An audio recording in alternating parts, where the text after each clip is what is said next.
Franz was smiling. A smile brighter than the moonlight spread across his face. Elisia stared at him in amazement.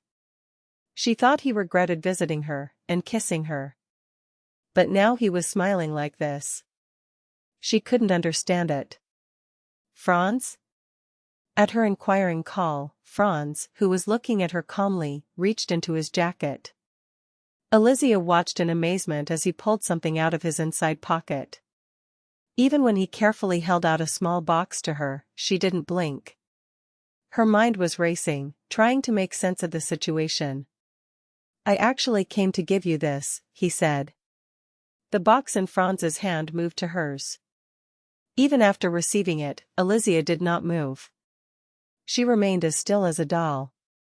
She had frozen at his previous words, which made her think he regretted seeing her. Once, in their previous life, he had visited her completely drunk. That night, he had hugged her violently. At that time, Elisia had longed for Franz so much that she accepted him with all her heart. The sudden and unilateral act, without preparation, had been painful and cruel. But she had been happy. Because she had been full of hope. She had thought that night might finally be the beginning of his interest in her. Perhaps even belatedly, she could be recognized as his wife. But that had been a terrible illusion. After that night, Franz had avoided her even more. Every time he saw her, it was as if the memory of his mistake was haunting him, and he would turn away completely. All that remained of that night was pain, and a child. A child Franz probably didn't want, and may not even have known existed. I shouldn't have kissed Franz that night, she thought. You should have pushed him away. When there was a child. And I shouldn't have lost him. Elisia's hand shook violently as she held the box. Liz? Noticing that something was wrong, Franz called out to her. But she kept her head bowed, unable to meet his gaze. She repeatedly opened and closed her eyes forcefully.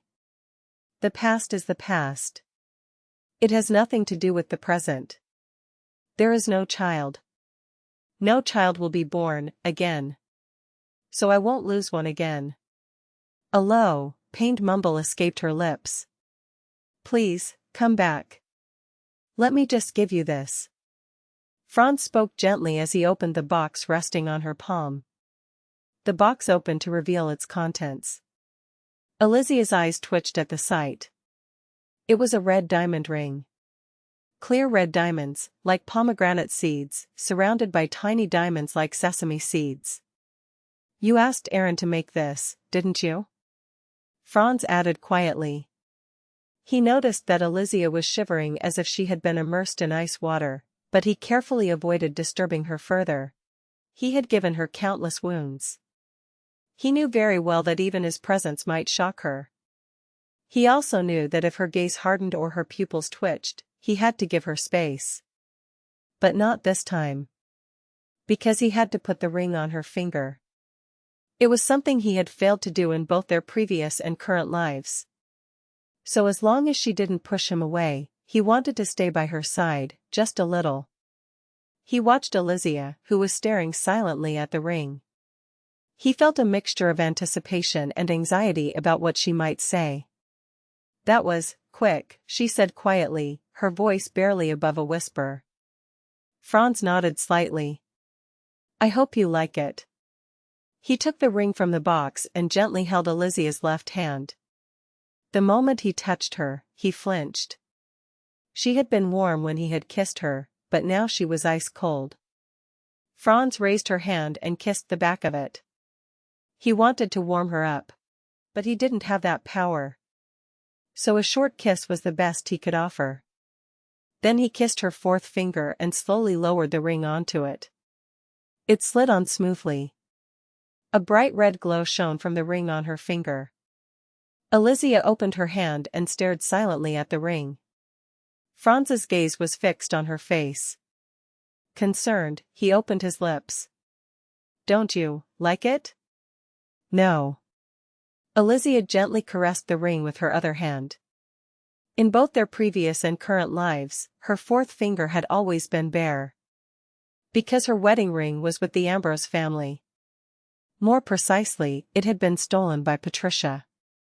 She had insisted that the ring, sent by the imperial family, be kept in Ambrose's house, as proof that a crown princess came from their family. A silly reason. In her previous life, Elisia had fought hard not to lose that ring. In this life, she didn't even care. The wedding ring didn't mean anything. Even when she came to the imperial palace without one, Franz did not find it strange. In a previous life, he might have pretended he didn't care. In this life, who knows? He was so focused on the fact that he was receiving Elisia that he hadn't noticed anything else.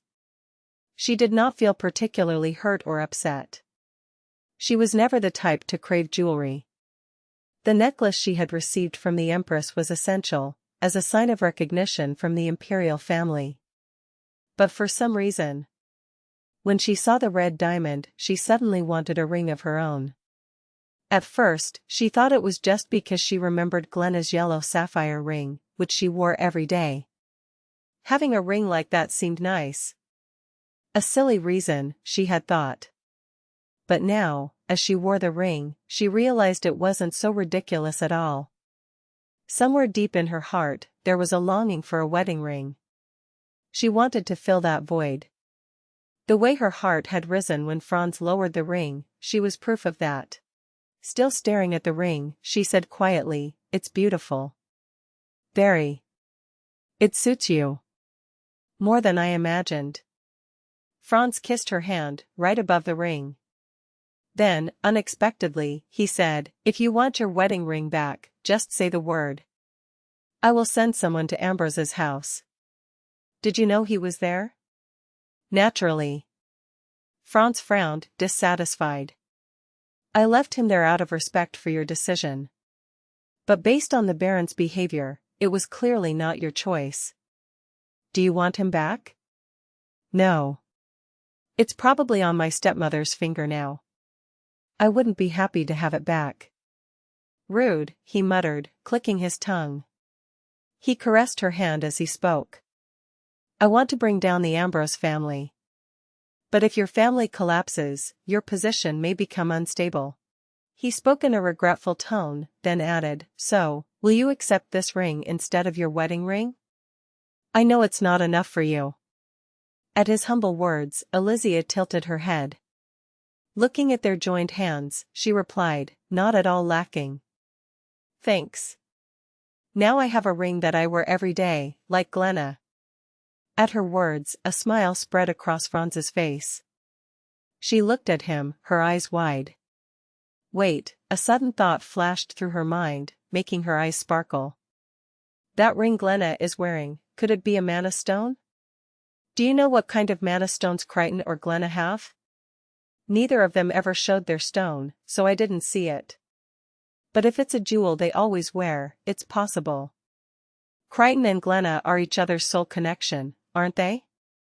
Yes. Then the ring could be the mana Crichton stone.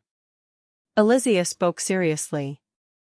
When two people are soul bonded to each other, they often carry each other's mana stones. Even just carrying a mana stone can help neutralize mana. Of course, this does not require a soul bond relationship. But giving someone a rare mana stone requires absolute trust. Because the mana stone is like a second heart. Yellow sapphire, huh, Franz murmured quietly. Elisia's reasoning was logical. Crichton was of royal blood, so his mana stone would be a gem. Due to his aesthetic taste, he would have preferred colored stones to transparent ones. Shall we test it?